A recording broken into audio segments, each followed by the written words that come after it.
मित्रांनो, खूप खूप स्वागत आहे तुमचं ओमकार ट्रेडिंग अकॅडमीमध्ये. काल आपण सेन्सेक्सचं जसं एनालिसिस केलं होतं, त्याच पद्धतीने आज आपण पाहणार आहे, की आपण ज्या काल लेव्हल्स कन्सिडर केल्या होत्या.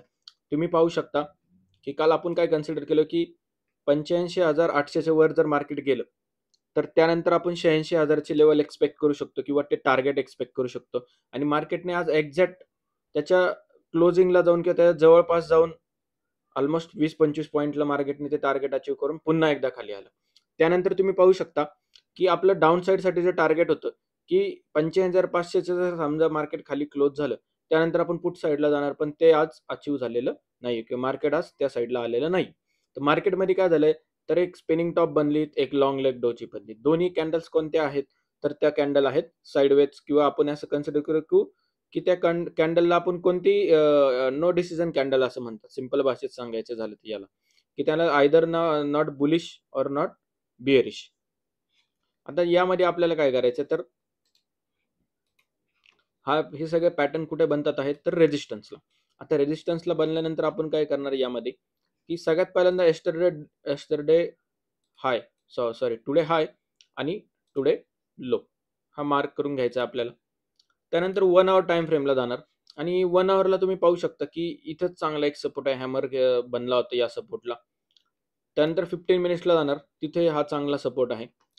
मग आता आपल्याला काय करायचं तर एखादा मार्केट ओपन झाल्यानंतर एखादा बेअरिश कॅन्डलस्टिक पॅटर्न जर ही 85,500 ची लेवल ब्रेक केली, 5 मूव्हिंग ॲव्हरेजच्या खाली एखादा बेअरिश पॅटर्न क्लोज झाला आणि ही लेवल ब्रेक केली, तर आपण फर्दर डाउन साइडसाठी त्याच्याकडे ट्रेड पाहूया.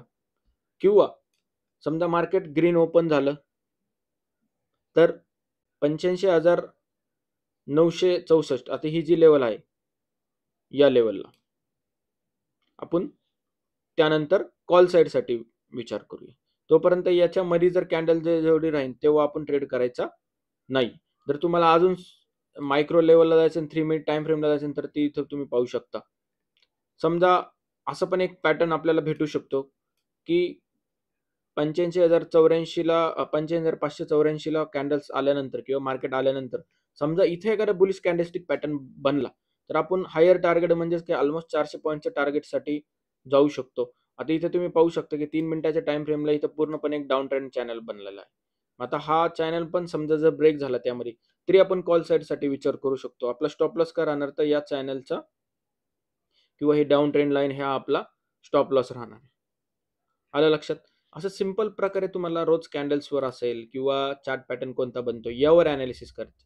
यामुळे काय होईल, की तुमचे ॲक्युरसी वाढेल आणि तुम्ही ॲनालिसिस करायला शिकता. कारण की मार्केटमध्ये ॲनालिसिस खूप महत्त्वाचं असतं. असं मी जसं छोटे-छोटे ट्रेड सांगत असतो, की 3 मिनिटावर, 5 मिनिटं. आता 3 मिनिटावर इथं ट्रेड तुम्ही पहा, की हा ट्रेड मी माझ्या ग्रुपला दिला होता.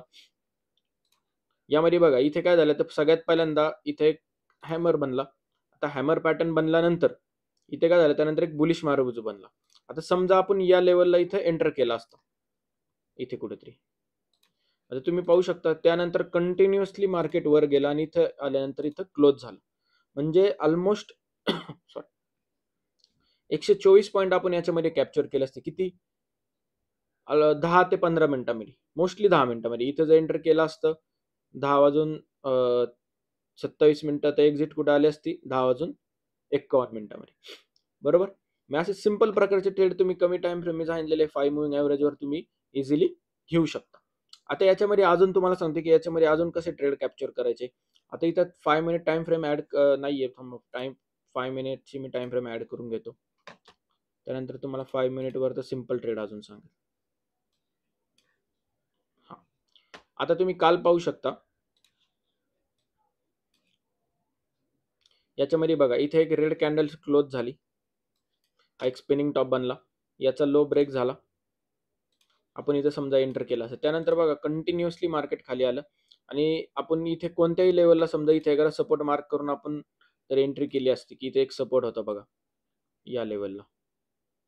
समजा आपली एक्झिट इथं आली असती तरी खूप चांगल्या प्रकारे ऑलमोस्ट 201 पॉईंट आपल्याला याच्यामध्ये कॅप्चर करता आले असते. अशा प्रकारे तुम्हाला ॲनालिसिस करायचं, की Instagramला मी आपल्या पेजवर रेग्युलरली सांगतोय किंवा व्हिडिओ पोस्ट केलेला आहे, की तुम्ही 5 मूव्हिंग ॲव्हरेजवर कसे ट्रेड घेऊ शकता. याच्यामध्ये तुमचा स्टॉप लॉस ही खूप छोटा राहणार आहे आणि टार्गेट ही खूप चांगल्या प्रकारे अचीव्ह करता येणार आहे. आलं लक्षात मित्रांनो? तुम्हाला जर अजून कोणते नवीन-नवीन व्हिडिओ पाहिजे असेल, कोणत्या एनालिसिसमध्ये प्रॉब्लेम येत असेल किंवा स्टॉक एनालिसिस कसं करायचं किंवा ऑप्शनबद्दल तुम्हाला अजून काही गोष्टी आहे समजून घ्यायच्या असेल, तर तुम्ही मला कमेंट्समध्ये सांगा. मी त्याचा नक्की त्याच्यावर व्हिडिओ बनवेल. आपल्या व्हिडिओला लाईक करा, कमेंट करा आणि सबस्क्राईब करा आणि तुमच्या फ्रेंड्ससोबत शेअर करा. धन्यवाद.